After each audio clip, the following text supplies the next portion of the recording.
Totally. And I, in no way, shape, or form, do I want to see Superman show up in a sequel. I'm just curious if it exists You at mean all if it because it's could? such a Is that what you're saying? I like. mean, if something like that did happen, because I was very careful about, to me, what I try to do is take, I did this in the Apes films too, and even Cloverfield, this idea of taking the one fantastical element and then have everything around it sort of be as grounded as possible so that it could feel, I want it to feel emotionally real and to make everything feel very believable. And so in this movie, even further, I think, than what I did in those films, I tried to find the practical, believable version. So if suddenly if suddenly in the Batman world, you discovered that there was an alien that was Superman, there'd be a lot of shock. I mean, people would have to say like, oh my God, and maybe that would be the one fantastical element. But to be honest with you, that is not the intention at this point, to figure out how to make that come.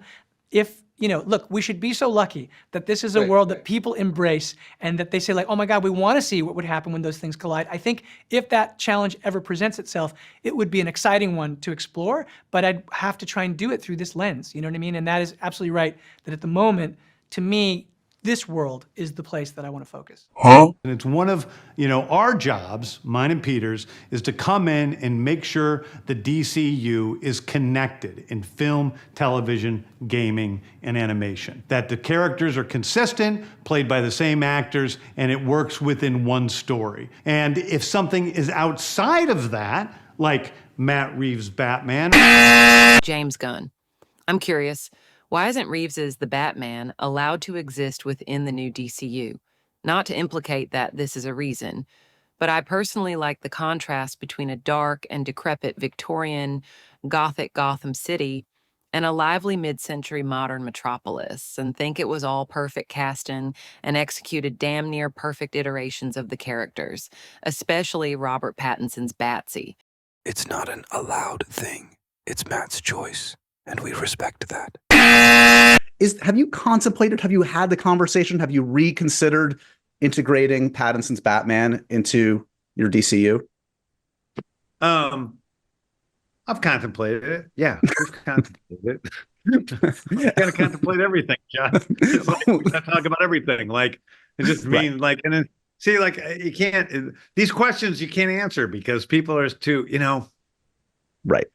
Yeah, you would be an idiot not to have that. They make everything to mean. An idiot not to think, what's this gonna, how does this go? How does this go? But I'm committed to both telling stories in the DCU and telling Elseworld story. I want the freedom to tell Elseworld stories. Are you at all worried that a Clayface movie is now likely to open before the next Batman movie? From Matt Reeves, currently scheduled for release a month after Clayface? Well, I mean, Clayface is in the DCU, so it doesn't matter. And last thing for you, I spoke to James Gunn recently, and I asked him, obviously he talked about, letting you do your Reeves verse on his own. And I did ask him, have you contemplated recently integrating Rob into the DCU? And he said, they've talked about it because you talk about everything. Sure, yeah. What's your attitude about that at this point? I mean, it really comes down to whether or not it makes sense. And, I think what's been great is there was really a kind of a story that I wanted to tell, we're calling the epic crime saga and all of that, which is the thrust of what we wanted to do. And it's been important to me to be able to play that out. Yeah. And, James and Peter have been really, really great about that, and they're letting us do that. And, what the future brings, I can't really tell you. I have no idea right now, except that my head is down now about getting the Batman Part 2 shooting and to make it something really, really special, which of course is the most important thing. And if they decide, we really want Rob to be our DCU Batman? I don't know. We'll have to see where that goes. ¿En qué situación se encuentra ese futuro que te sigue involucrando en la próxima película de Batman? Bueno, hay un Batman que, como todo el mundo sabe, es el Batman que va a pertenecer al nuevo universo. El Batman de Matt Reeves es bastante obvio que no es del nuevo universo. There have been rumors swirling for months now about Pattinson potentially being the one to take up the mantle of Batman in the DCU. Is there any credibility to this chatter? It's certainly not the plan. It's certainly not the plan. No, yeah, and we love him, but, we have to introduce a Batman into the DCU. It's imperative, and so that's the plan with Brave and the Bold. Why did Clayface have to be part of the DCU, as opposed to Matt Reeves' The Batman Epic Crime Saga? Clayface is totally DCU. The only thing that's in Matt's world, his crime saga that he's telling, is the Batman trilogy, the Penguin series. That's in that lane. So, still under DC Studios, still under us. We have an incredible relationship with Matt, but those are the only things. Clayface wouldn't have been a great fit for the more grounded The Batman epic crime saga. It was very outside of the grounded, non-super meta-human characters in Matt's world. We're developing the Brave and Bold script right now, and Andy Muschietti will be the first one to see it. Everybody knows I love Batman, and it's important to me, so I'm working very closely with the writer on Brave and the Bold. There are no serious conversations about Pattinson continuing his role into the broader DCU, rather than staying in the separate universe of Reeves's world. You once said that the fact that Robert Pattinson's Batman is not in this universe was Matt Reeves's choice.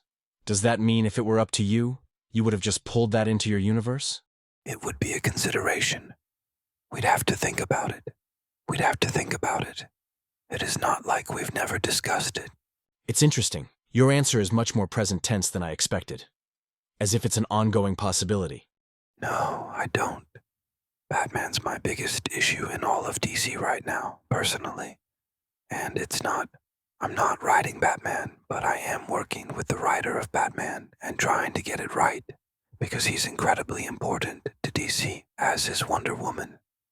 So outside of the stuff that I'm doing and the projects that are actively going, our two priorities are finishing our Wonder Woman and our Batman scripts. The Batman script, is that still called The Brave and the Bold?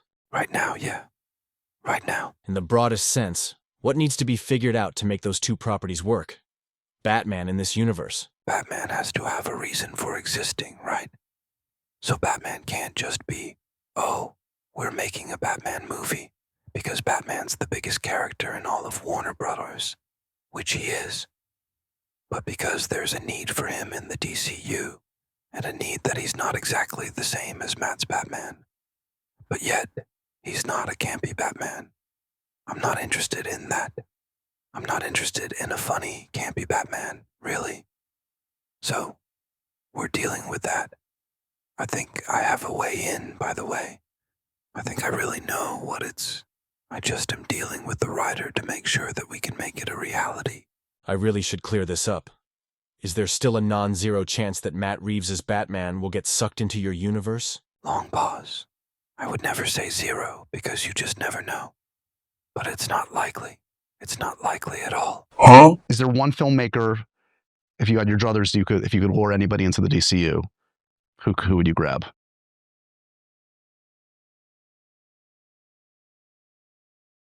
Make your pitch. Matt Reeves. You already got him. Oh, he's in the DCU. He's not in the DCU. But I was curious, have there been any talks about bringing in Robert Pattinson's Batman into the films, knowing the love that these two actors have? I've said it before, we've talked about it before, but it's not what's happening right now. Yeah. So it's, listen, everything's in flux, so we'll figure out what we're doing next, yeah. Huh? What is it that's the long-term story for these characters, and how does that intertwine with the stories of other characters, whether it's Harcourt or Eagly or, Batman, who we haven't even met yet?